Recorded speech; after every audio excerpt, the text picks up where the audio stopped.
이 시간에 하나님 주시는 말씀 마태복음 25장 14절에서 30절 말씀 해보시겠습니다. 마태복음 25장 14절부터 30절까지의 말씀입니다.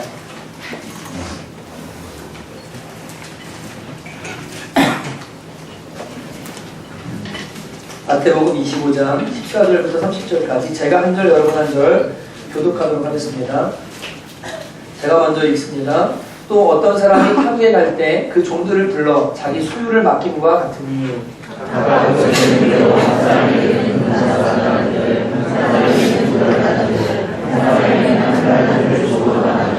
다섯 달란트 받은 자는 바로 가서 그것으로 장사하여 또 다섯 달란트를 남기고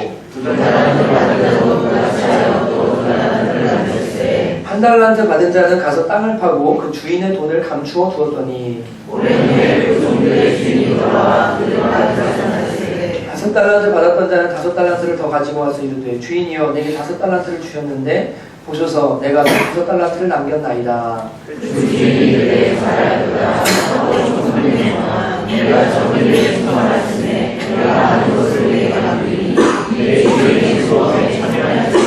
두 달란트 받았던 자도 와서 이르되 주인이여 내게 두 달란트를 주셨는데 보소서 내가 또 두 달란트를 남겼나이다.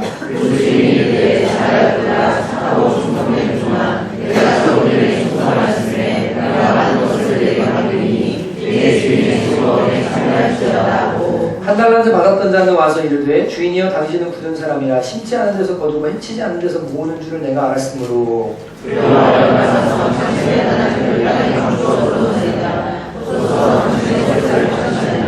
그 주인이 대답하여 이르되 악하고 게으른 종아 나는 심지 않은 데서 거두고 해치지 않은 데서 모으는 줄로 내가 알았느냐.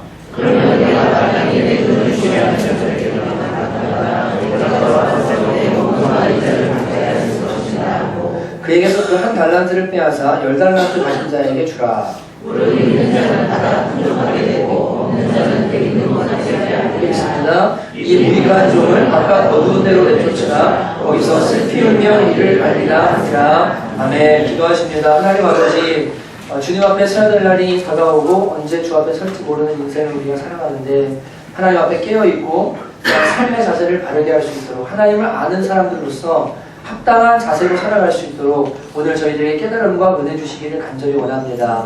게으름과 영적인 나태함을 버리게 하시고 하나님을 바르게 알고 하나님께 반응하는 삶이 무엇인지 배워 그 삶을 살아갈 수 있는 능력 또한 주께서 우리에게 허락하는 귀한 시간 되게 하여 주시옵소서. 내 생각과 모든 주님보다 높아진 생각들을 사로잡아서 복종케 하여 주시고 오늘 말씀이 우리에게 생명이 되어지는 귀한 시간 되도록 성령님 역사하여 주시옵소서.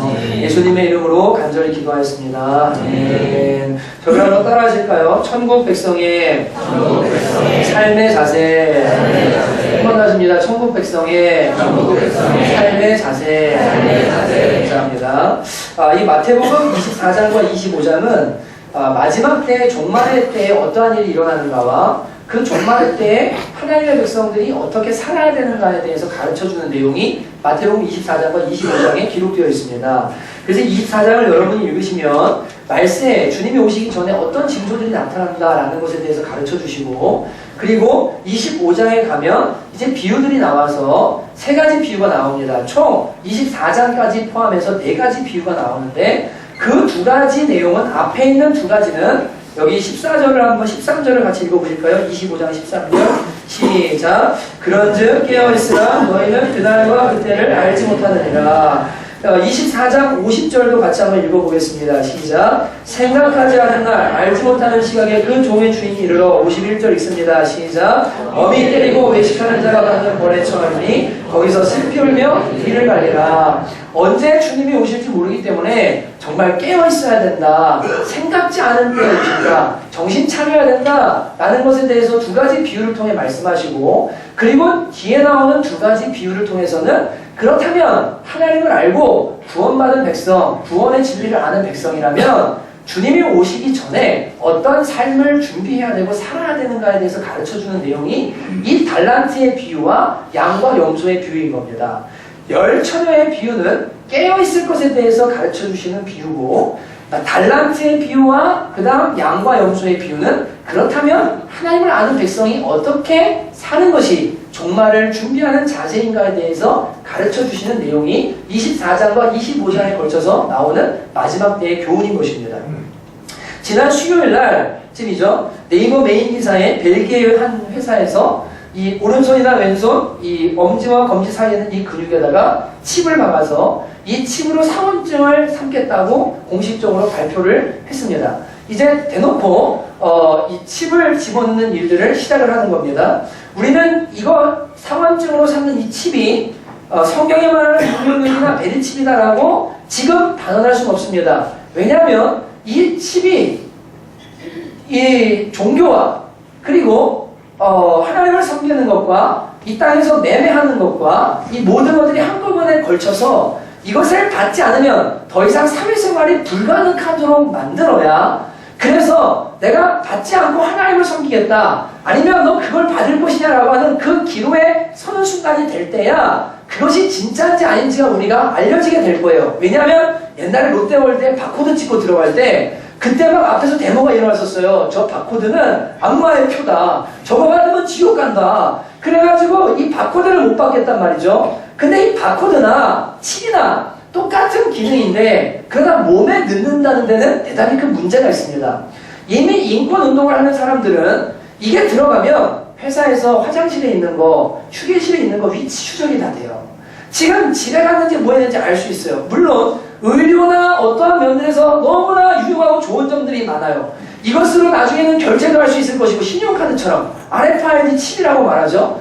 이 칩이 몸에 들어가 있기 때문에 카드가 필요 없는 거예요. 결제할 수 있어요. 사람이 사고가 나서 죽었는데 신원 파악이 안 돼요. 근데 이 안에 정보가 있기 때문에 그가 누구인지 알 수 있어요.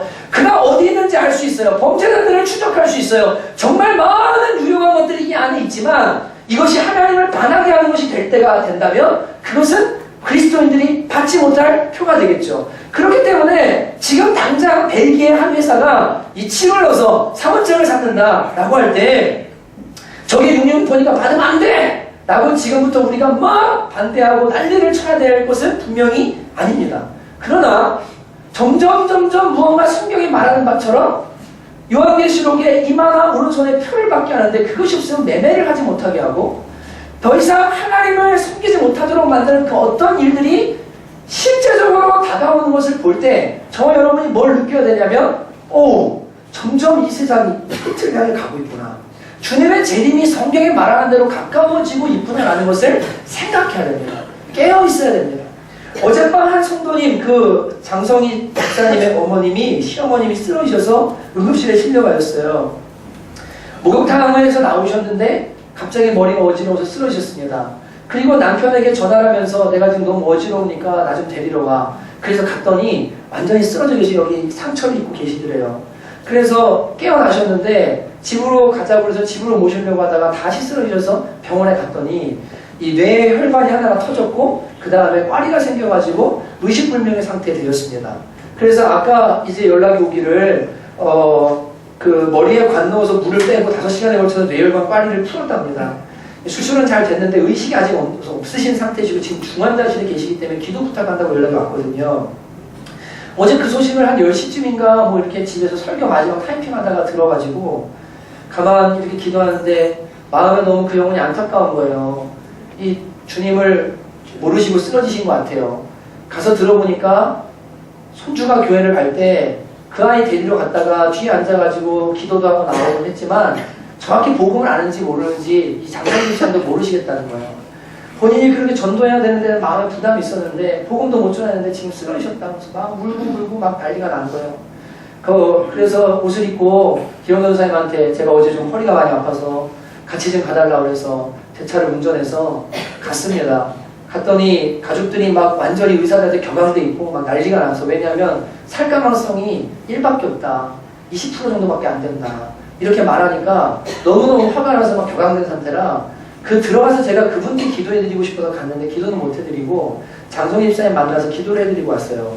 장성희 집사님한테 그랬어요. 의식이 지금 없어도 잠깐씩 들어갔는데 여러분 다 듣습니다. 아시죠? 생명이 떠나지 않는 이상 듣습니다. 저희 아버지 간성 혼수 상태로 들어갔을 때 저희 아버지가 들으신다는 걸 제가 경험한 적이 있어요. 예, 혼수 상태인데요. 못 움직여요. 의식이 없는 거죠. 근데 들으신다는 걸 제가 안 적이 있어요. 과학자들도 말해요. 그래서 집사님, 어머님 옆에 귀에 대고 복음을 계속 얘기하세요. 정말 귀동량으로 들은 복음이라 할지라도 교회 한번 안 가본 사람 없잖아요. 죽음의 순간에 우편강도가 예수님 의지하고 당신 나라에 들어갈 때 나 기억해달라고 진심으로 고백하니까 거절하지 않는 것처럼 정말로 모든 인생이 죄인인데 하나님 나라에 들어가게 기도하라고 어머니한테 귀에 대고 얘기를 해주세요. 계속. 그리고 가능하면 살려주셔서 하나님이 살려주셨구나 깨닫고, 장종택 목사님 아시죠? 온유라는 아이가 완전히 혼수한테 있다가 예수님으로 깨어난 것처럼 주님이 믿음의 기도 들으시고 그런 일도 하시니까 정말로 이 영혼 깨워주시고 깨어나면 주님 만나고 가족 구원하는 통로 되려달라고 기도하자고 기도해드리고 이제 왔어요. 갔다 오면서 무슨 생각이 들었냐면, 야, 진짜 깨어있어야 되겠다. 하나님 앞에 언제 갈지 모르겠구나. 여러분, 내 건강이 항상 영원할 거라고 자신하지 마십시오. 40대도 쓰러지고 30대도 쓰러지고, 여러분 진짜로 하나님 앞에 언제 갈지 우리는 모릅니다. 뇌 혈관 하나 터지면 그냥 쓰러지는 거예요. 그냥 주 앞에 가야 되는 거예요. 그날과 그 시는 아무도 몰라요. 주님이 언제 오실지도 우리는 몰라요. 그렇기 때문에 정말로 정신 바짝 차리고 깨어있어라라고 주님께서 우리에게 가르쳐 주시는 거예요. 생각지 않은 때 하나님 앞에 서 있어야 되기 때문이죠. 그래서 주님은 두 가지 비유를 통해서 너희들 깨어있어야 된다. 정신 차려야 된다. 마지막을 준비해야 된다라고 말씀하시고, 그리고 그런 사람들은 어떻게 살아야 되는가에 대해서 오늘 달란트 비유와 양과 염소의 비유를 통해서 우리에게 가르쳐 주시는 겁니다. 이 달란트 비유는 여러분과 제가 너무나 잘 아는 비유입니다. 어떤 주인이 종들에게 탐구해 가면서 재산을 맡깁니다. 1달란트, 2달란트, 5달란트 장사해라. 그랬더니 이 사람들이 오랜 시간 동안 장사를 합니다. 주인이 돌아와서 결산을 합니다. 5달란트 받은 사람이 5달란트를 더 남겨와서 가져오니까 주인이 잘하였다, 착하고 충성된 종아, 그리고 칭찬합니다. 2달란트 받은 사람도 남깁니다. 잘하였다, 착하고 충성된 종아, 내가 더 큰 걸로 맡기겠다 라고 말합니다. 그리고 1달란트 받은 자가 와서 말하기를, 주인이요, 제가 주인을 두려워해서 땅에 숨겨뒀습니다. 주인 걸 받으셨습니다. 그랬더니 이 악하고 게으른 종아, 그리고는 바깥 어두운데 내쫓은 거예요. 슬피 울며 이를 갈미 있다라고 하는 말씀으로 귀결을 내리는 것이 오늘 여러분과 제가 잘 아는 비유의 내용입니다. 근데 여러분, 이 비유를 해석할 때, 이건 비유이기 때문에 잘못 해석하면 대단히 위험한 사태에 이르게 됩니다. 만약 이 달란트를 예수 믿는 사람들이 받은 은사라고 해석을 하면 예수님을 믿었기 때문에 달란트를 받겠죠? 근데 그 달란트를 가지고 장사를 해서 남기지를 못하면 바깥 어두운 데다 쫓아요. 그러면 예수님을 믿고 구원받는다는 것, 천국 간다는 것은 예수 그리스도의 십자가의 보혈, 그분이 나를 대신에 십자가 주다, 이 사실을 믿음으로 우리가 구원을 받는 건데, 만약 달란트를 남기지 않았기 때문에 바깥 어두운 데 쫓겨나서 슬피 울며 이를 갈게 된다면 행위 구원론이 되는 겁니다. 예수님을 믿어서 구원받는 것이 아니라 달란트를 남기지 않으면 구원받지 못하는 것이 되기 때문에, 여기에 나오는 달란트는 단순히 하나님이 주시는 은사, 내가 그것을 하나님 안에 사용해야 될 어떤 것으로 바라보기에는 대단히 무리가 있습니다. 만약 이것을 믿음으로 생각하면 또 문제가 생깁니다. 달란트를 다 받았어요. 믿음을 다 받았어요. 근데 믿음 장사를 잘못한 사람은 지옥 갈 수 있다. 그러면 여러분, 성경이 말하죠. 믿음은 하나님의 선물이고 하나님은 실패가 없으시고 그분의 부르심은 절대적으로 완전합니다. 그분이 믿음 주시고 거듭나게 한 사람은 반드시 천국 가도록 주님이 이끌어 주십니다. 그 믿음은 살아있는 믿음이기 때문에요. 인간이 만들어낸 믿음은 가짜일 수 있지만 하나님께서 주시는 믿음은 진짜이기 때문에 그건 반드시 열매를 맺거든요. 그 해석도 잘못된 해석인 거예요. 여러분, 그러니까 이 해석을, 이 비유를 해석할 때 우리는 아주 관점을 좁히면 복음이라고 이 달란트를 볼 수도 있습니다. 왜냐하면 복음은 누구에게나 주님께서 복음의 말씀을 주시는데 그것을 어떤 사람들은 받아서 남겨요. 그리고 구원을 이루어요. 그런데 어떤 사람들은 땅에 묻어둬요. 이 해석도 나쁜 해석은 아닙니다. 그러나 누가복음에 가면 열 문화의 비유가 있기 때문에 여러분, 복음은 차별이 없잖아요. 어떤 사람에게는 많이 주고 어떤 사람은 적게 주는 게 아니잖아요. 그쵸? 열 문화의 비유는 똑같이 주는 거기 때문에 그것을 복음이라 해석할 수 있지만, 여기에 나오는 달란트는 복음이라고 좁게 해석하기에는 대단히 무리가 있는 것을 우리가 발견하게 됩니다. 그러니까 이 말씀을 놓고 잘못된 해석을 많이 내리는 경우가 뭐냐면 그냥 하나님이 주신 거를 잘 사용해서 많이 남겨야 돼. 그래야 천국에 넉넉히 들어가는 거야. 안 그러면 지옥 갈 수 있어. 이것은 성경이 가르치는 큰 틀 안에서의 해석이 아니에요. 구원론을 뒤집어 놓는 해석이 되는 거예요. 그렇다면 도대체 이 달란트의 비유는 어떻게 해석을 해야 되는 거냐? 20세기 네덜란드의 뛰어난 복음주의자인 헤르만 리더보스라는 분이 계십니다. 이분은 이 비유에 대해서 이렇게 말했습니다. 잘 들어보십시오. 이 비유는 받은 은사를 잘 써야 한다는 도덕적 교훈을 얘기하는 것이 아니라 모든 사람은, 잘 들으셔야 됩니다. 모든 사람은 천국이 도래했을 때 생애 결산을 요구받을 것이라는 각성 속에서 살아야 한다는 종말론적인 얘기를 하고 있는 것입니다. 달란트를 잘 사용해서 많이 남겨야 구원받는다는 얘기를 하는 것이 아니라 은사를 사용해서 많이 남겨야 칭찬받는다는 이야기를 지금 하는 것이 아니라 모든 사람들에게 하나님이 달란트를 나누어 주시는데 이게 뭐냐면요, 우리의 생명이고 직업이고 인생 자체예요. 그런데 이 달란트를 주셨는데요, 모든 인생은 다 하나님 앞에 마지막 날 결산할 때가 온다는 거예요. 근데 그 결산할 때 어떤 사람은 악하고 게으른 사람이라는 평가를 받고 지옥에 갈 것이고, 어떤 사람은 하나님을 향하여 착하고 충성되게 살았기 때문에 그는 천국에 들어가게 될 것이라는 종말론적인 이야기, 삶의 태도에 대한 이야기를 하고 있다라고 해석을 하는 겁니다.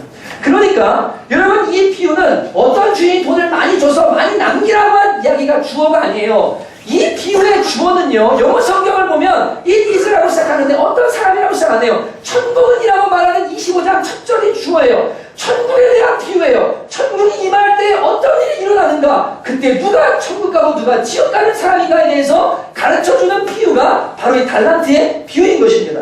그러니까 주님께서 이들을 칭찬하고 책망할 때 너 많이 남겼구나 가 초점이 아니라 착하고 충성되게 살았구나가 초점이에요. 악하고 게으르게 살았구나가 초점인 겁니다. 하나님을 향해 그 관계 속에서 어떻게 반응하며 살았느냐, 인생의 주인 되신 하나님을 알고 그 하나님께서 나에게 모든 것을 주셨음을 깨닫고 그 하나님께 어떻게 반응하며 살았느냐에 따라서 그가 착하고 충성된 종이 되어 천국 가기도 하고 그가 게으르고 악한 종이 되어 지옥 가기도 한다는 내용이 이 비유의 내용인 겁니다. 여러분, 이해가 되십니까?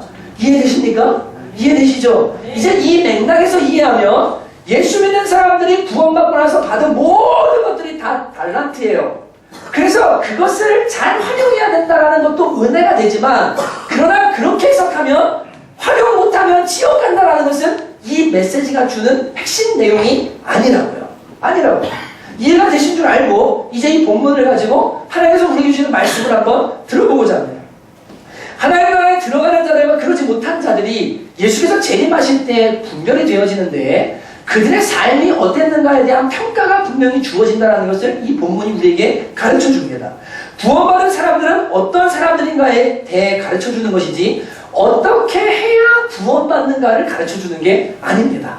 달란트를 많이 남겨야 구원받는다를 말하는 것이 아니라 하나님을 알고 진짜 구원에 이르는 사람이라면 어떻게 살게 되어진다가 이 메시지의 초점이에요. 그게 왜 그런지를 좀 이따 살펴봐 드릴게요. 여러분, 이 달란트의 비유는 그래서 행위구원을 말하는 것이 아니고 내가 어떻게 해야 천국에 이르는가를 가르쳐주는 게 아니라 구원받은 사람들이라면 이렇게 살도록 되어 있기 때문에 각성하고 정신 차려서 너희는 이런 존재니까 이들처럼 착하고 충성되게 살라, 구원에 이르라고 하시는 주님의 메시지인 것을 우리가 발견하게 되는 겁니다. 이 달란트의 비유의 핵심은 많이 남겼다 있는 게 아니라 주인을 어떻게 이해하느냐. 악한 종은요, 주인을 오해했어요. 주인을 분명히 이해하고 그 주인이 원하는 게 무엇인지를 삶으로 사는 사람들이 구원받게 된다는 이야기인 거예요. 이해가 되시죠? 예, 이야기하고 있는 거예요. 그러니까 몇 달란트를 받았고 몇 달을 남겼냐, 내가 인생에 어떤 달란트가 있고 이걸로 장사를 많이 해서 성공했냐, 부자 됐냐, 어떻게 됐냐, 이게 초점이 아니라 그가 주인에게로부터 주어진 삶이라는 달란트, 내 생명, 직업, 모든 것들을 가지고 하나님을 향해서 어떤 자세로 살았느냐? 진짜 충성되고 신실하게 주님을 향해 반응하며 살았느냐? 아니면 악하고 게으르게 살았느냐? 이것이 구원받고 구원받지 않는 사람들에게 나타나는 현상이고 결말하고 우리에게 가르쳐주는 겁니다. 그러니까 주인이 칭찬할 때 2달란트 5달란트 칭찬이 똑같아요. 넌 많은 거 많이 남겼으니까 더 잘했다가 아니라 착하고 충성된 줘봐. 둘 다 똑같아요. 삶의 자세에 대해서 지금 얘기하고 있는 거예요. 악하고 게으르다. 그래서 삶에 대한 평가입니다.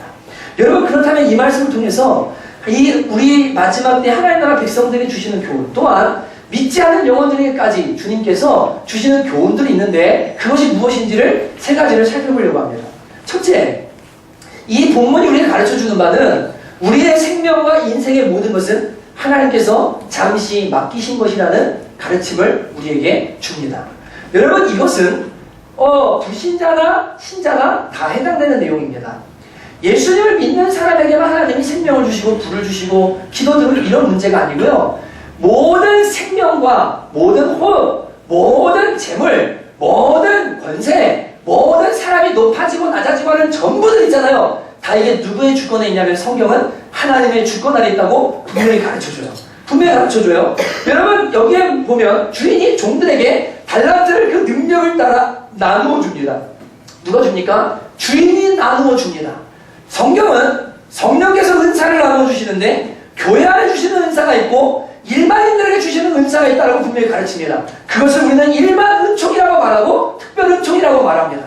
구별되어져서 내려옵니다. 사람들이 노래를 잘하고 직업적으로 돈을 잘 벌고 장사를 잘할 수 있는 모든 지혜, 그래서 사람을 부하게 하고 가난하게 하는 모든 것들이 다 주께 속하였기 때문에 그것은 다 누구에게 왔냐면 하나님께 왔다라고 분명히 성경이 가르쳐줘요. 그래서 예수 믿는 사람이나 안 믿는 사람이나 모든 은사, 모든 이 세상을 살 수 있는 능력, 이런 것들은 다 누구에게 오냐면 하나님께로부터 오는 거예요. 주인이 종들에게 자기의 마음을 따라 나누어 주는 거예요. 악한 자도 악한 날에 적당하게 사용하시려고 나누어 주시는 거예요. 권세도 그가 악하다 할지라도 하나님의 인정이 없으면 세움받지 못해요. 하나님께서 악한 날에 그 악한 자를 쓰신다고 약속하셨기 때문에 모든 게 합력해서 선을 이루고 하나님의 뜻을 이루기 때문에 하나님께로부터 나지 않음이 전혀 없어요. 믿는 사람이나 믿지 않는 사람이나. 성경은 분명히 이걸 우리에게 가르쳐줘요. 그런데 이 주인이 그들에게 삶의 모든 것들을 생명까지도 맡긴다는 겁니다. 주는 게 아니라 뭐 하는 거냐면 맡긴다는 거예요. 맡긴다는 건 뭐예요? 언젠간 찾는다는 거예요. 와서 결산할 날이 있다는 거예요. 불신자든 신자든 다 모든 인생은 하나님이 그에게 모든 걸 맡겨주셨는데 그것을 결산할 날이 반드시 있다는 것을 이 비유가 먼저 우리에게 가르쳐주는 겁니다. 여러분, 주는 것이 아닙니다. 하나님께서 맡기신 거예요. 돌아와서 결산할 때가 분명히 있어요. 사도 바울은 사도행전 17장에서 아레오바고에서 설교하면서 이러한 이야기를 합니다. 내가 두루 다니며 너희가 위하는 것들을 보다가 알지 못하는 신에게라고 새긴 담도 보았으니 그런즉 너희가 알지 못하고 위하는 그것을 내가 너희에게 알게 하리라. 우주와 그 가운데 만물을 지으신 하나님께서는 천지의 주제시니 손으로 지은 전에 계시지 아니하시고 또 무엇이 부족한 것처럼 사람의 손으로 섬김을 받으시는 것이 아니니, 잘 들으세요. 이는 만민에게 생명과 호흡과 만물을 친히 주시는 이시니라. 만민에게 생명과 호흡과 만물을 친히 주시는 분이 누구시냐면 하나님 아버지시다라고 분명히 말합니다. 그러니까 사람들은 막연하고 희미한 종교심을 갖고 삽니다. 하나님을 두려워하기도 하고 무언가 하늘의 뜻에 거스르면 안 될 것 같고 무언가 하늘이 나에게 이런 것들을 한다라고 생각하는 마음들을 갖고 살아요. 근데 여러분에게 그 희미한 것들을 분명하게 말씀드리는데, 여러분과 저를 창조하시고 천지를 창조하실 뿐 아니라 그 인생들을 지으시고 비록 그 인생이 죄로 인해 망가져서 하나님을 반역하고 대적하고 있지만 그럼에도 불구하고 그 인생들을 살게 하시고 숨쉬게 하시고 그들로 하여금 먹고 살게 하시는 은혜를 주시는 분이 계시는데, 그분이 바로 누구시냐면 온 우주의 주인이신 하나님 아버지시라는 거예요. 하나님 아버지시라는 거예요. 여러분, 그분 뜻이 아니면 참새 한 마리도 하늘에서 떨어지지 않는다고 주님께서 분명히 말씀하셨습니다. 성경을 그대로 믿는다면 내가 능력이 있어서 내가 잘나서 내가 돈 많이 벌고 내가 잘 되는 건 절대 아니에요. 하나님께서 능력을 따라 달란트를 나눠주세요. 사람마다. 하나님께서 주지 않으면 그 사람은 그렇게 못해요. 모든 것은 하나님께로부터 온다는 것을 우리는 깨달아야 돼요. 그렇게 될 때, 아, 주인이 있구나. 이게 지금 맡긴 거구나. 나한테 능력을 주셔서 이것을 하도록 나한테 잠깐 맡기신 거구나라는 것을 먼저 깨달아야 된다는 거예요. 그게 이 비유의 첫 번째예요. 하나님께서 맡기셨다. 우리에게 허락하셨다. 그리고 그것은 마지막 날 결산할 때가 있다.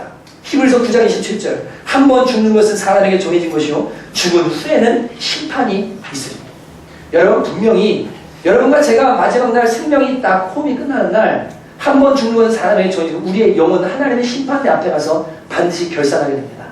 너 내가 준 것 가지고 너의 주인을 알고 너의 주인을 위해 살았느냐, 아니면 네 마음대로 네가 주인 돼서 살았느냐, 너의 주인은 누구냐라고 그날 분명히 주님께서 물으시는 결산의 날이 있다는 거예요.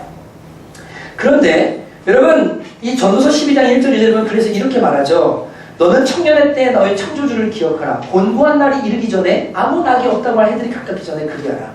흙은 여전히 땅으로 돌아가고 영은 그것을 주신 하나님께로 돌아가기 전에 너의 창조주 하나님을 기억하라. 여러분, 쓰러지고 죽고 나잖아요. 그러면 하나님 기억할 이제 시간이 없어요. 육신의 생명이 멈추는 순간 그냥 그 영혼은 심판대 앞에 서게 돼요. 더 이상 기회가 없어요.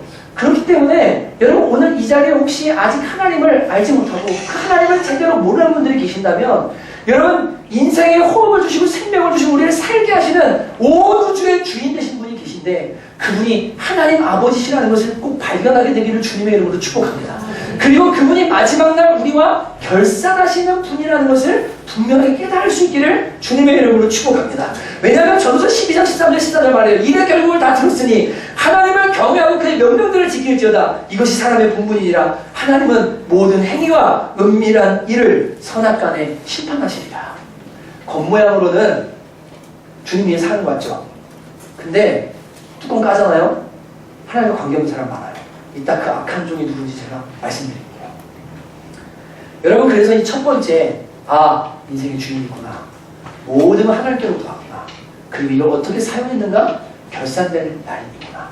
내 생명, 내 시간, 내 호흡, 내 물질, 내 전부 다 달란트인데 주님께로부터 받는 소중한 건데 이거 어떻게 썼나? 결산받을 날이구나.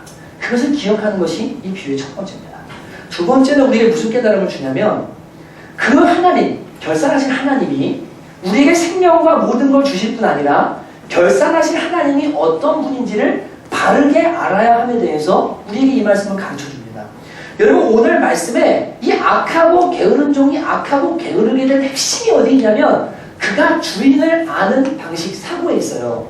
24절, 우리 25절을 같이 한번 읽어볼까요? 24절, 25절 같이 한번 있습니다. 시작. 한 달란트 받았던 자도 와서 이르되 주인이여, 당신은 굳은 사람이라 심지 않은 데서 거두고 해치지 않은 데서 모든 줄을 내가 알았으므로 두려워하여 나가서 당신의 달란트를 땅에 감추어 두었었나이다. 보소서, 당신의 것을 가지셨나이다. 지금 이 종이 뭐라고 말하면 이렇게 말하는 겁니다. 주인이여, 저한테 한 달란트 주셨는데, 돈을 나눠주셨는데, 주인 당신 어떤 분이냐면 굳은 분이죠. 아주 못된 분입니다. 어떤 분이냐면 심지 않은 데서 거두는 사람입니다. 여러분, 이게 뭐예요? 심지 않고 거두는 게 뭐예요? 불로소득이죠. 그죠? 쉽게 말하면 주인 당신은 쉽게 돈 버는 분 아닙니까? 해치지 않은 데서 거두는 분인 줄 제가 알았습니다. 당신은 뿌리지 않아도 거둘 수 있는 능력이 그렇게 돈 많은 분이 당신 아닙니까? 내가 굳이 이 한 달란트를 가지고 주인을 생각하면 당신을 일하지 않아도 당신은 여전히 부자고 당신은 여전히 돈 벌 수 있는 그런 주인 아닙니까? 제가 알기로 당신이 그런 분인데, 그래서 제가 당신이 두려워서 어떻게 했냐면 이 돈을 그냥 땅에다 묻어뒀습니다 라고 지금 종이 말하고 있는 거예요. 무슨 말인지 이해가 되세요? 여러분, 이 말은 뭐냐면요, 지금 이 종이요, 주인이 준 이 달란트가 얼마나 귀하고 소중하고 기대감을 가지고 맡긴 건지에 대해서 주인과 똑같은 마음을 갖고 있지 않은 거예요. 이 종의 표현은 뭐냐면, 주인 당신은 그깟 돈 쉽게 벌고 많은 분이니까 뿌리지 않고도 거두는 분인데 굳이 제가 이거를 위험을 감수하고 막 장사를 해서 안 남겨도 당신은 부자 아닙니까? 그러니까 제가 굳이 장사 안 해도 되지 않습니까? 이거는 당신한테 얼마 안 되는 돈 아닙니까? 그래서 제가 그냥 묻어뒀습니다. 라고 지금 이야기를 하는 거예요. 여러분, 약하고 게으른 종의 지금 반응이 뭐냐면 하나님께서 자신에게 주신 것이요. 하나님께 모든 게 다 있잖아요. 그리고 다른 일과 비교했을 때 이 가치가 없게 느껴지는 거예요. 별거 아닌 거라 생각하는 거예요. 복음이, 내 삶이, 내 직업이, 나에게 주신 모든 것들이 별로 하나님이 주시긴 하지만 그렇게 뭐 안 좋은 것 같아. 별로 가치 없는 것 같아. 내가 굳이 이걸로 가지고서 하나님 반응하면 안 살아도 내가 나 위해서 살기도 바쁜데 그거 하나님께서 뭐 그거 가지고 뭐라고 안 해. 이렇게 생각하고 있는 자세가 이 종의 지금 자세인 거예요. 악하고 게으른 자의 자세인 거예요. 여러분, 그러니 이 주인이 돈도 많아요. 쉽게 벌어요. 근데 자기는 한 달란트 줬어요. 이거 뭐 내가 장사 안 해도 주인 알아서 부자인데 뭐 내가 굳이 할 일이 있을까? 생각을 하는 겁니다. 여러분, 근데 이 달란트라는 단위가요, 작은 단위가 아닙니다. 이 은 한 달란트는 6천 데나리온인데 한 데나리온은 노동자가 하루 일해야 버는 품삯이 한 데나리온이에요. 은 한 달란트는 6천 데나리온이고 금 한 달란트는 은 한 달란트가 15개 있는 거예요. 그러니까 계산하면 9만 데나리온이에요.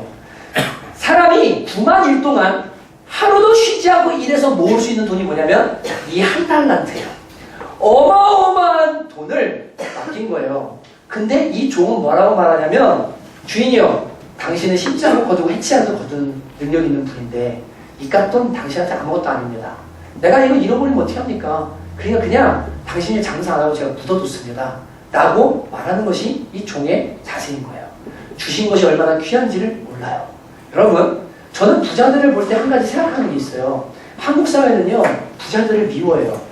근데 참 이상해요. 불법으로 부자가 된 사람들도 있죠.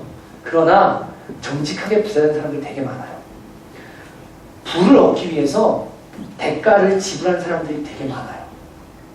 정말 대가 지불하고 거기까지 간 거예요. 근데 모르는 사람들은 무조건 그들을 욕해요. 지금 이 종의 자세예요.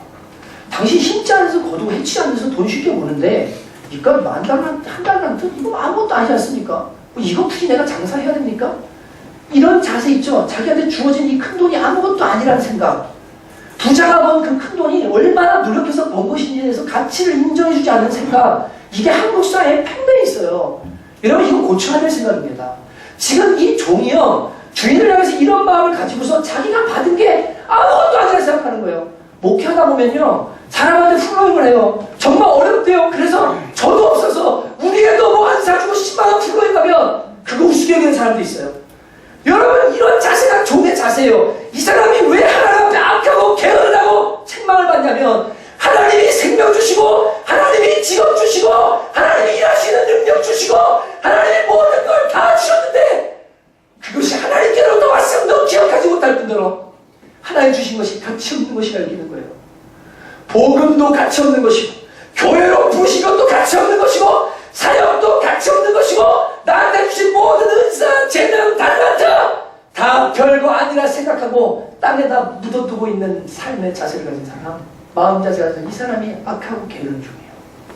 그러니까 여러분, 이 사람은 지금 어떤 마음이냐면 자기한테 주어진 게 소중하다는 생각을 안 하는 거예요. 하나님께로부터 왔고 소중한 거라는 생각 안 하는 거예요. 여러분, 근데 예수님을 만나고 나면 우리가 어떤 일을 하냐면 예수님 말씀하셨어요. 도둑이 온 것은 죽이고 멸망시키러 온 것이요 내가 온 것은 양으로 생명을 얻게 하고 더 풍성히 얻게 하려니라. 이 말씀을 통해서 예수 그리스도를 통해 우리가 하나님의 자녀가 돼서 빛들의 아버지께로부터 모든 온전한 은사와 선물이 하나도 빠짐없이 온다는 사실을 깨닫잖아요. 그러면 하나님께로부터 지금 내가 영적인 복을 받고 있어요. 구원받았어요. 은혜 받고 있어요. 내가 하나님 일할 수 있도록 건강을 주셨어요. 나에게 직업을 주셨어요. 사업할 수 있는 은혜를 주셨어요. 이 모든 게 누구를 통해 오는 건지 깨닫는 예수 그리스도를 통해 오는 것을 깨닫게 돼요. 하나님이 나를 자녀 삼으시기 위해서 대가짐을 안 하신 게 아니라 자기 하나밖에 없는 아들을 십자가에 죽이시고서 그가 나를 자녀 삼으셔서 하나님께서 나에게 그 은혜들을 베풀고 있다는 이것은 작은 것이 아니고 내게 주어진 삶의 모든 것들은 하나님께로부터 왔는데 너무나 소중하고 아름다운 대가 지불이 있었던 하나님의 대가 지불의 결과라는 걸 깨닫게 돼요.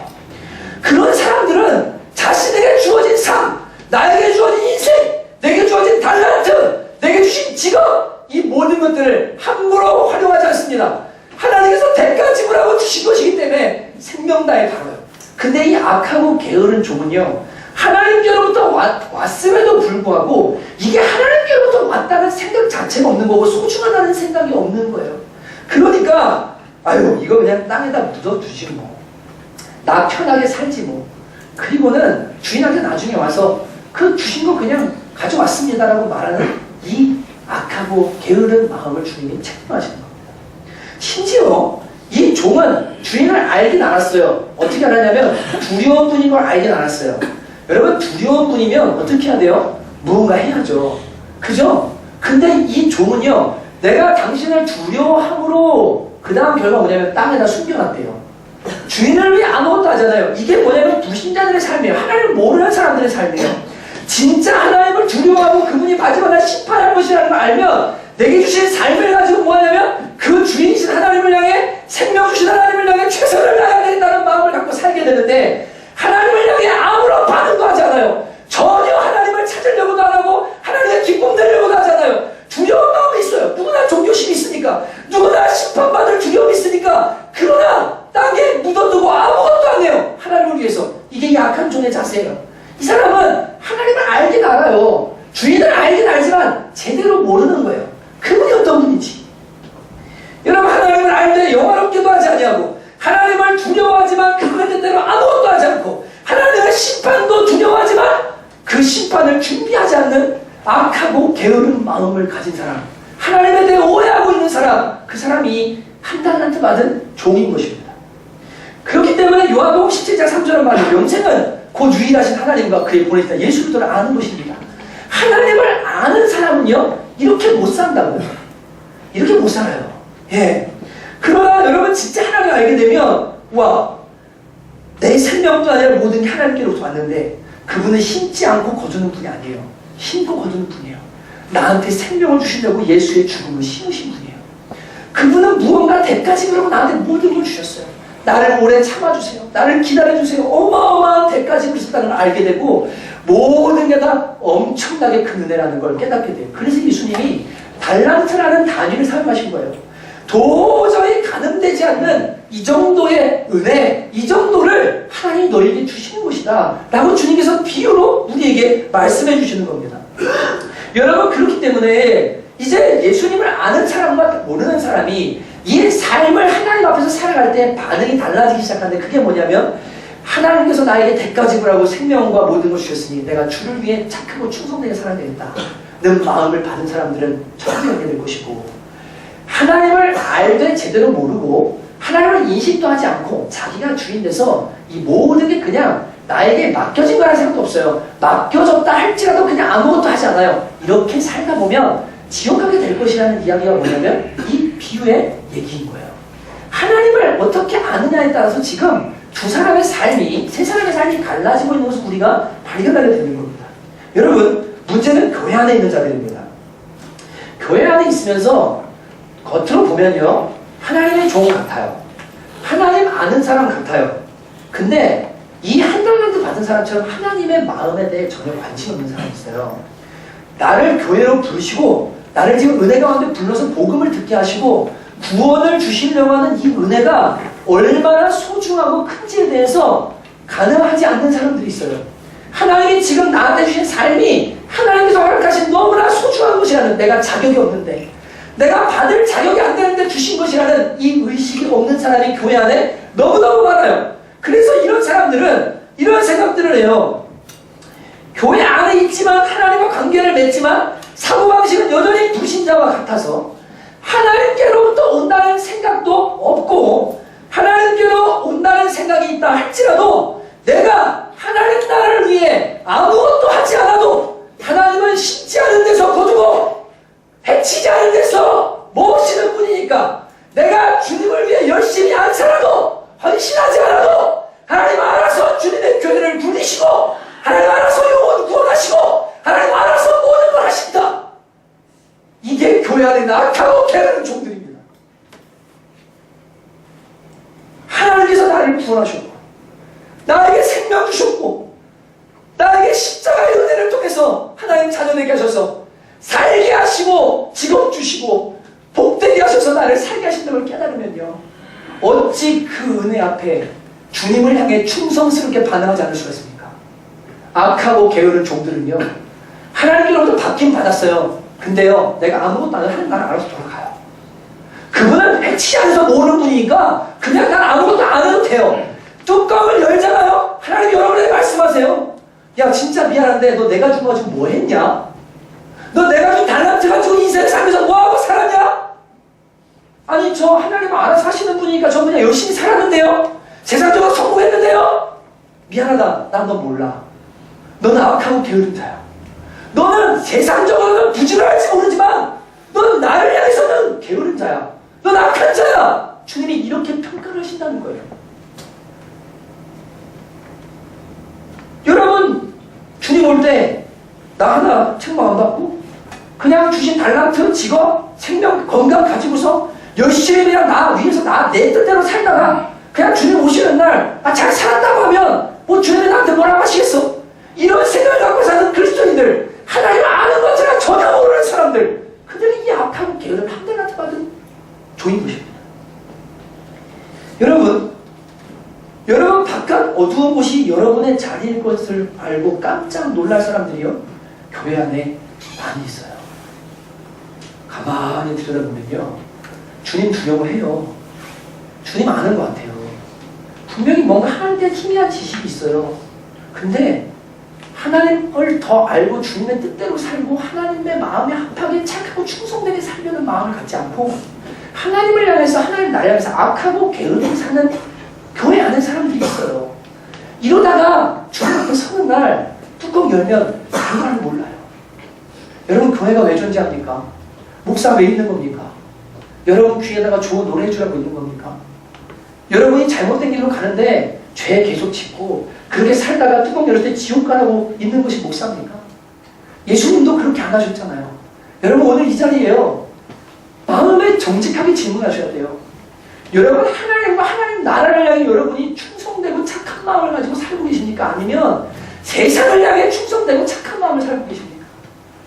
하나님이 볼 때는 게으르고 악한 사람들, 하나님의 마음과 관계없는 사람들, 주신 것 가지고서 자기 위해 사는 사람들, 중심이 잘못된 사람들 교회 안에 많이 있어요. 오늘 만약 여러분 가운데 그런 분들이 계신다면 여러분, 하나님 앞에 여러분의 마음과 영혼을 점검하는 날 되시길 주님의 이름으로 축복합니다. 고린도서 13장 5절은 분명히 말합니다. 너희는 믿음 안에 있는가 너희 자신을 시험하고 너희 자신을 확증하여 예수 그리스도께서 너희 안에 계신 줄을 너희가 스스로 알지 못하느냐? 그렇지 않으면 너희는 버림받은 자니라. 여러분, 진짜로 내가 믿음 안에 있고 참된 믿음의 삶을 걸어가고 있다는 것을 본인이 알아야 돼요. 내가 지금 잘 걷고 있구나.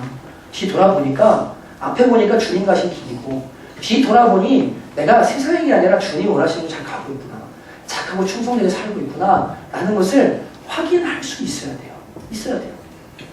여러분, 그렇기 때문에 세 번째 본문이 주는 교훈이 무엇이냐면, 하나님에게 구원받는 사람들, 하나님을 아는 사람들이라면 하나님을 향해서 착하고 충성된 마음으로 최선의 삶을 살 수밖에 없다는 것을 오늘 본문이 우리에게 가르쳐주는 겁니다.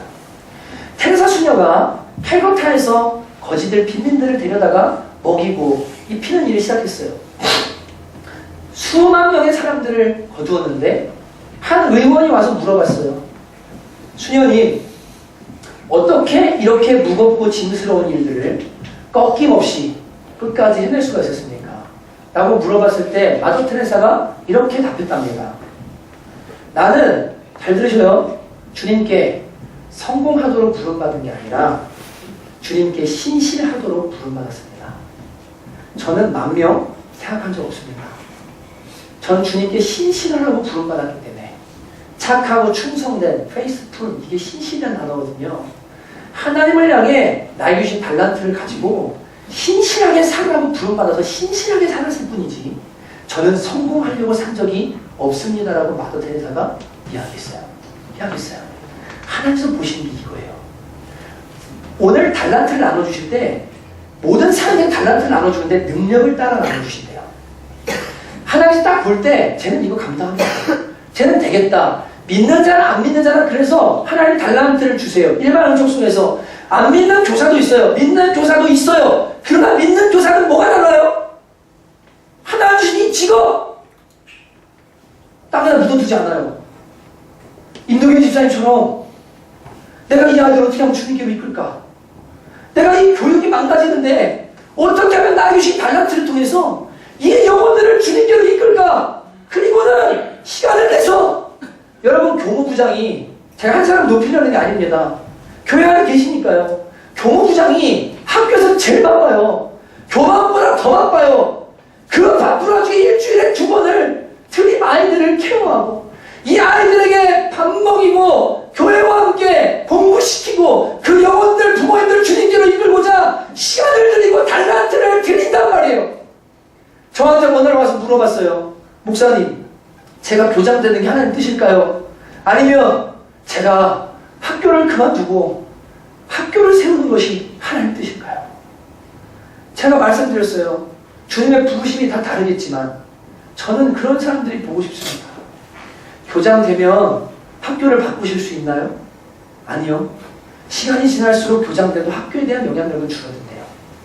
애들을 만날 수 있지도 않대요. 예. 수업도 안 하니까. 그러면 고작 할 수 있는 게 뭐냐면 선생님들 중에 믿는 사람들 데려다가 신호회하고 뭐 이런 것 좀 열어주고 그럴 수 있으나 교장 돼서 복음 전하고 주님의 나라를 위해서 내가 가진 달란트로 헌신하는 것은 불가능하대요. 제가 그랬어요. 집사님의 마음에는 복음으로 사람을 가르치고 싶으시죠. 그 한 영혼을 말씀과 그리고 신령을 경배한 사람을 가르쳐서 세상 가운데 이 사람 내보내기를 원하시죠. 그러면 집사님 학교를 세우자는 불가능할 거 아닙니까? 집사님 마음에 제 2시간 넘게 얘기하면서 내가 이 일을 해야 되나 보다. 부르심이 많이 있는데 기도하겠습니다. 저도 기도하겠습니다. 여러분 세상 사람이나 우리나 하나님의 능력 따라서 각각 달란트를 주시는데 다른 게 뭐예요? 이 달란트 가지고 주님의 안에 충성스럽게 사느냐, 착하고 충성되게 사느냐, 아니면 나 위해서 사느냐, 나만 위해서 그냥 하나님 생각 없이 하나님 주신 거에 대해서 관심 없이 그냥 그렇게 살다 끝나느냐, 이게 하나님 나라 백성과 아닌 사람, 하나님 아는 사람과 모르는 사람의 차이잖아요. 여러분 하나님을 향한 반응으로 삶을 성실하고 충성하게 살았냐, 아니면 게으르고 악하게 살았냐? 이것은 여러분의 마음을 하나님 앞에 정확하게 정직하게 조명해보면 알 수 있습니다. 전 여러분의 삶을 속속들이 다 모릅니다. 여러분의 통장 내역을 저는 다 모릅니다. 여러분이 시간을 어떻게 쓰는지 저는 다 모릅니다. 그러나 하나님은 분명히 아십니다. 하나님은 여러분의 마음을 성령의 조명 안에 저울에 딱 올렸을 때 너는 악하고 게으르다. 넌 내가 준 거 가지고 너만 위해 살았다. 쥐꼬리만큼 주를 위해 한다고 하지만 넌 생생내기였다. 너 중심은 착하고 충성스럽지 않아. 주님 말씀하실 수 있어요. 그런데 어떤 사람은 삶은 보잘것없어요. 세상에 볼 때는 게으른 것 같아요. 세상에 볼 때는 없는 것 같아요. 그래서 저렇게 살면 안 돼. 저건 부족해. 저건 지금 저렇게 정상적인 게 아니라고 말할지 모르지만 하나님께서 보실 때는요, 저 사람 진짜 착하고 충성된 사람이야. 백예순 집사님 같은 분이에요. 고등학교 대학생 아이들 컨테이너 박스에서 살면서 돈 생기는 대로 나그네 데려다가 먹이고 입히면서 살아요. 옆에서 보면 그러겠죠. 저렇게 사는 건 잘못된 삶이라고. 근데 마지막날 주님이 뚜껑 여시잖아요. 저는 부자 아니냐 이걸 얘기하는 게 아니에요. 그 사람 중심이 뭐냐 얘기하는 거예요. 하나님 뚜껑 딱 여시면 세상에서 성공했는데 하나님이 게으른 사람이야? 하나님이 악한 사람이야? 주님 칭찬 안 합니다. 뚜껑 열어서 지옥 갈 수 있어요. 진짜예요. 물질과 함께 망한다고 하세요. 중심이 하나님을 향해서 선하고 착하게 반응하는 사람이 아니면 여러분 차라리 가난하고 주님 앞에 충성스러운 게 나아요. 물질을 가졌다가 지옥 가는 사람들 많이 봐요. 여러분 진짜 내 중심이 하나님을 향해 모든 게 하나님께로부터 왔다는 거, 생명도 영생도 구원도 다 주님께로 왔기 때문에 내가 하나님을 향해 신실하게 삶을 반응해야 되겠다. 이 마음의 중심으로 내가 살고 있는가, 겉모양이 아니라 이 중심을 하나님께서 보신단 말이에요. 여러분 오늘 저는 여러분들에게 이 말씀이 가면 어떤 분들은 하나님의 영적으로 찔리고 내가 바로 서야 되겠구나, 정신 차리겠구나, 하나님 은혜입니다. 근데 또 어떤 분들에게는요, 고맙다, 네가 그렇게 살아줘서 진짜 너로 인해 또 다른 달란트들이 맺혀지고 열매를 거두는 걸 보니까 내가 너무너무 고맙다라고 하시는 착하고 충성된 종아라고 지금 여러분의 마음에 울리는 분들이 계실 거예요. 어떤 분들은 내가 이렇게 하다가 바깥 어두운 데서 슬퍼하며 일을 갈 수 있겠구나 라고 두려움만 하는 분들 계실 겁니다. 다 은혜입니다. 여러분, 하나님이 부르셨기 때문에 오늘 바른 복음 안으로 들어오셔야 돼요. 이제는 자기 자신을 정직하게 돌아보시고 은혜를 구하셔야 돼요. 하나님, 제가 구원받은 하나님의 백성 되기 원하고 그렇게 살아내기를 원합니다. 구원받은 백성이어야 살 수 있어요. 하나님을 아는 사람이어야 그렇게 살 수 있어요. 그렇기 때문에 하나님 아는 지식을 달라고 기도하세요. 하나님 제대로 만나게 달라고 기도하세요. 그래서 나에게 이 천국 백성의 삶, 달란트를 남기는 삶을 살 수 있도록 해달라고 여러분이 은혜를 구하세요. 그럼 주님이 그 삶을 여러분에게 허락해 주실 거예요. 저희는 아내와 오늘도 고민했어요. 수원에서 오신 형제님들 가운데 오갈 데가 없어서 이렇게 너무 있기는 있지만 힘들어서 저한테 월요일에 어떤 분이 전화를 주셨어요. 그리고는 진짜 펑펑 우셨어요. 그 연세 있는 분이 저한테 전화하셔서 목사님, 저희 되시고 좀 살려주세요. 저희 좀 성남으로 가게 해주세요. 저 여기서 이렇게 사는 삶이 너무 힘들고 더 이상 주님 뜻대로 살고 싶은데 저희 좀 도와주세요. 교회 근처로 가게 해주세요. 전화를 주셨어요. 그리고는 저희에게 어떤 분이 이사 문제를 놓고 고민을 하셨어요. 그분이. 그리고는 조금의 재정을 주셨어요. 보태서 저희가 지금 500에 40을 살고 있잖아요. 1000 정도는 해야 되니까 그래도 구할 데가 없더라. 지금 집이 동네가. 목사님 이사하셔야 되는데 불 안 들어오고 물 새고 찬바람에 맨날 감기 걸리고 이런 집이 어떻게 계속 있으십니까?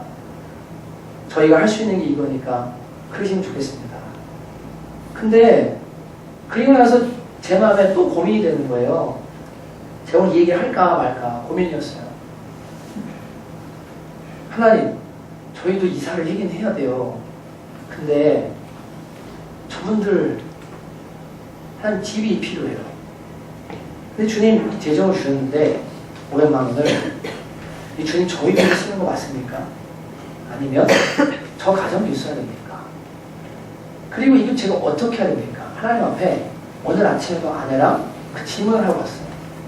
그럼 제가 하나님께서 만약에 미랄의 배집사님과 모든 게 다 같이 얘기가 돼서 하셔도 되겠습니다 라고 하면 여보, 만약 주님 오케이 하시면 우리 이사는 주님께 맡기고 하나님께서 여기 살려면 그냥 살면 되지.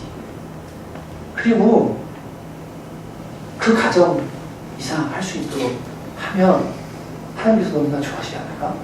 아내가 여보 뭐 나는 생각 없어.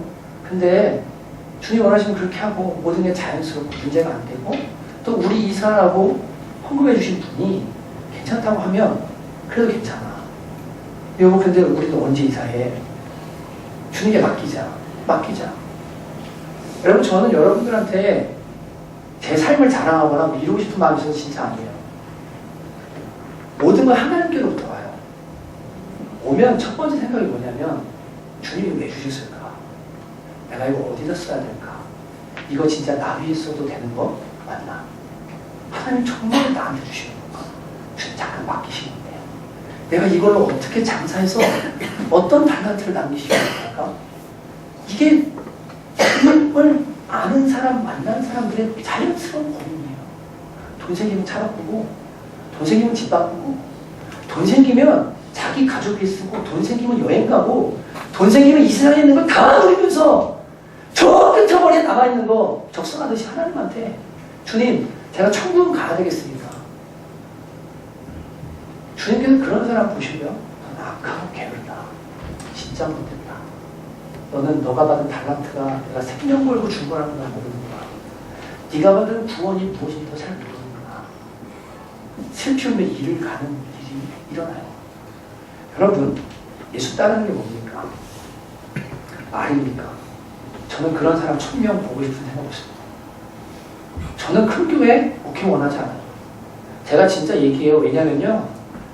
자꾸 얘기하는 이유는 6년, 7년 지나고 성도인들이 점점 많아져도 제가 얘기하는 이유는 저는 제 마음에 생각하고 있는 목표의 숫자가 있어요. 저는 그 이상 절대 감당 안 할 거예요. 왜냐하면 그게 저의 능력일 거라 생각해요. 주님께서 능력이 큰 사람이 많이 맡겨주실 수 있지만 저는요 공장에서 뛰어내듯이 제자들 못 찍어요. 주일날 설교 한 번으로 그 영혼 예수 따르게 만드는 거 저는 못해요. 제자 훈련하고 삶 속에 깊이 들어가서 저 사람 진짜 주님 사랑하나 확인하고 그 한 영혼 한 영혼 세우는 이런 작업들이 교회 안에 잘 안 일어나면 저는 그렇게는 못해요. 그래서 저는 수천 명 모이는 교회요? 구해본 적 없어요. 아니요, 1000명도 저는 감당이 안 돼요. 그렇게 썩고 죽고 자기 위해서 살다가 지옥에 뗄감들이 교회 안에 가득하면 거기 무슨 일을 합니까? 근데 여러분 진짜 하나님을 알고 구원받아서 내 삶 전부를 주님을 충성스럽게 그리고 성실하게 주를 위해 살겠다는 자세를 가지고 그 주인 되신 한 분 예수님을 온전하게 섬기는 사람들이 100명, 200명, 300명 모이기 시작하면 그 교회는 파워풀한 교회가 되기 시작합니다. 정말 하나님의 역사 나타나는 교회가 되기 시작합니다. 저는 감히 그런 교회가 되기를 원하고 기도하지. 여러분 쭉저기도 왔다 갔다 하는 교회요? 원치도 않고 기도하지도 않아요. 하나님의 나라는 그렇게 이루어지는 게 아니거든요. 저는 여러분에게 도전하고 싶어요. 여러분 진짜 하나님이 심판하시는 날이 있으세요. 여러분 주님 심판대 앞에 반드시 가세요. 여러분이 복음을 알고 분명히 들었다면 여러분이 이제는 인생을 내가 어떻게 반응하며 하나님께 살아야 될지에 대해서 진지하게 고민하기 시작하셔야 돼요.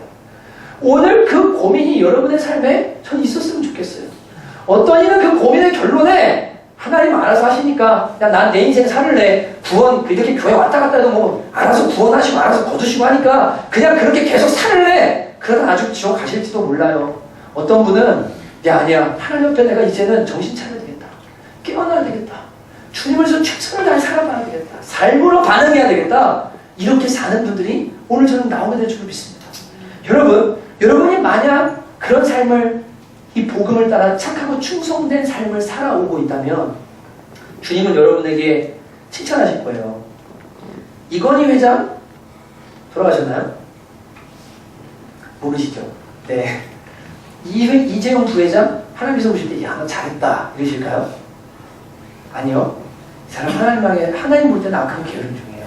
주님 주신 거 가지고 주님 나라를 위한 달란트 열매 잊지 않거든요. 근데 가난해도 하나님 나라 위해서 열심히 있고 충성 있는 사람 주님이 넌 충성스러워라고 등용하시거든요. 근데 여러분 진짜 여러분이 세상적으로 볼 때 능력이 적은 것 같고 세상적으로 볼 때 받은 달란트가 작은 것 같고 세상적으로 볼 때는 아무것도 없는 것 같지만 내게 주어진 달란트 안에서 내가 주를 위해서 최선을 다하고 있다 그러면 주님 여러분에게 칭찬해 주시거든요. 근데 제가 어제 설교 준비를 하면서 하나님 제 마음에 자꾸 주시는 찬양이 있었어요. 그게 뭐냐면 감사해요. 깨닫지 못했었는데 내가 얼마나 소중한 존재라는 거예요. 태초부터 지금까지 하나님의 사랑은 항상 나를 향하고 있었다는 거예요. 그 다음에 말해요. 고마워요. 그 사랑을 가르쳐준 당신께 주께서 보내주신 당신께 그리스도의 사랑으로 사랑하며 섬기는 거예요. 그리고 뭐라고 말합니까? 뒷부분에 당신은 사랑받기 위해 그리고 그 사랑 전하기 위해 주께서 택하시고 이 땅에 심으셨네. 또 하나의 열매를 받으시네요. 여러분 한번 여러분의 삶을 딱 놓고요. 이제 점검해보세요. 진짜 누군가가 나를 향해서 내가 받은 삶, 내가 받은 재정, 내가 받은 구원, 내가 받은 은혜 이 달란트를 열심히 장사해서 남겼어요. 그 남긴 것이 여러분 주인의 즐거움 사실은 이게 영혼이거든요. 영혼이 제일 즐겁거든요. 하나님은 남겼어요. 근데 그 남긴 영혼이요 여러분을 향해서 고마워요. 그 사랑을 가르쳐 주셔서 하나님도 당신은 택하시고 이 땅에 심으셔서 또 하나의 열매를 맺게 하신 사람이 맞아요. 라고 여러분을 향해 축복할 그 열매가 그 달란트가 여러분이 남긴 달란트가 여러분 삶에 있으십니까? 만약에 있다면 이 찬양이 엄청 은혜가 되실 거예요. 왜냐하면 내가 맺은 그 열매가 나를 향해서 막 고백합니다. 하나님이 나한테 착하고 충성된 종이라고 합니다. 근데 자신만을 위해서 살았어요. 이제는 나도 이런 삶으로 좀 부름받아야 되겠다. 진짜 여러분 바보처럼 좀 살아도 돼요.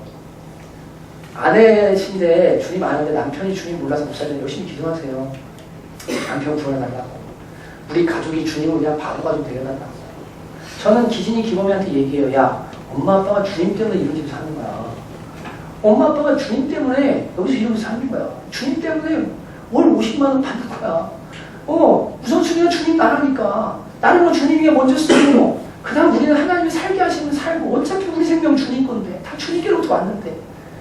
주님 때문에 그러는 거야. 애들도 다 알아요. 걔네도 거기에 아멘해요. 그래서 그 집에 사는 것에 대해서 전혀 불평 없어요. 이 삶에 대한 마음이요. 물론 있을 수 있겠지만 그런 것 때문에 막 마음 졸이고 막 어디 좋은 집에 가야 되는데 저 집 가니까 좋은데 거기 가고 싶다 이런 마음 전혀 없어요. 그냥 우리는 주를 위해 살자. 마지막 날 주님이 평가하실 테니까. 평가하실 테니까. 때가 되면 옮겨주시겠지. 때가 되면 주님이 알아서 하시겠지. 차요? 뭐게 중요해요? 나그네 사역하는데 가져가는 거고. 어떤 영혼이 교회를 오고 싶은데 차가 없어가지고 이 차가 없어서 교회를 못 온다고 하니까 한 달 반을 줬어요. 이사를 그 안에 못해가지고 지금 못 오고 있거든요. 차가 없어서 아버지 저 엄마 만나러 가야 되는데 취소. 어디 놀러 가고 싶은데 애들 야 지금 차를 빌려줘가지고 없다. 저 영혼이 주님께 나와야 되는데 이사할 때까지만 좀 차를 빌려주자. 그게 뭐가 그렇게 중요합니까? 하나님께서 주인 되신 분이 주셨어요. 그리고 쓰재요. 가져오래요. 그러면 주님께 드리는 거죠. 더 이상 뭐가 필요해요? 하나님 앞에 착하고 충성된 사람이 되는 게 중요하지. 내 즐거움, 내 유익에서 살면서 주님이 뚜껑 열었을 때 아무것도 안 된 사람? 저는 그런 사람 되고 싶지 않거든요. 제가 만난 주님 그런 분도 아니시고 그분은 같이 있으세요. 여러분 오늘 여러분 진짜 정말 제발 당부드려요. 여러분 결단하세요. 그리고 이 찬양 부를 때 마음속에서 내가 진짜 이 삶을 살아왔기 때문에 하나님도 날 향해 이렇게 말씀하시고 누군가도 날 향해서 이렇게 축복하겠다. 나는 이런 삶을 한번 살아보겠다는 그런 마음의 결단이 여러분을 지지했으면 좋겠어요. 여러분 주님께서 여러분 그런 사람 되는 거 보고 싶어 하시는 거예요. 목사 한 사람으로 안 됩니다. 저는 9시에 예배에 나와 있는 리더들에게 너무나 고마웠습니다. 왜냐하면 교회가 처음 세워질 때부터 주님을 여기서 만나서 이 자리에도 많이 계신데 주를 위해서 착하고 충성되게 살면서 그 열매를 거두는 삶을 제가 눈으로 보거든요. 진짜 고마워요. 하나님께서 그 사람을 보시면 넌 착하고 충성되리라 칭찬할 사람들이 많이 있어요. 근데 목회자로서 한편에 걱정이 돼요. 주님이 너 악하고 게으르다라고 말할 사람도 있을까 봐. 오늘 이 찬양할 때 주님 제가 이런 삶의 주인공이 되기를 원합니다. 이런 마음으로 같이 한번 이 시간에 찬양하고 기도했으면 좋겠습니다.